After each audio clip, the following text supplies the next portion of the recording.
అరే ఐశ్వర్యానికి కారకుడు, మోక్షానికి కారకుడు పరమేశ్వరుడురా, భగవంతుణ్ణి అర్చన చేద్దాం, కనీసం ఒక్క మారేడు దళం వేద్దాం, ఒక్క తులసి దళం వేద్దాం. ఏకేన తులసి మాత్రదలేనా పినరోత్తమ పూజయేద్ భక్తిభావేన తంరక్షామి ఇతి మత్పణ అంటాడు వెంకటేశ్వరుడు. ఒక్క తులసి దళం చాలరా, నా పాదాల మీద వేస్తే మురిసిపోతానన్నాడు. అసలు భగవంతుణ్ణి అర్చిద్దామని అనుకోడు.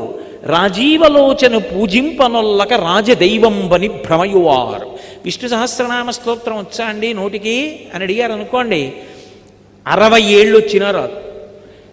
నేను ఒకసారి ఒక విషయం చూసి తెల్లబోయా. ఒక ఆయన చక్కగా విభూతి బొట్టు అన్నీ పెట్టుకుని వచ్చారు. నేను కళ్ళజోడు డాక్టర్ గారి దగ్గరికి వెళ్ళాను, ఆయన కళ్ళజోడు డాక్టర్ గారి దగ్గర ఒకరికన్నా ఎక్కువ మంది ఉంటారు. అప్పటిదాకా పరీక్ష చేసేసి అద్దాలు రాస్తూ రెండో వాడిని పిలిచేస్తారు. కూర్చున్నాను. ఆయన విష్ణు సహస్రనామం పుస్తకం ఇచ్చి ఏది చదవండి అన్నారు. ఆయన విశ్వం అనేదో అంటున్నాడు.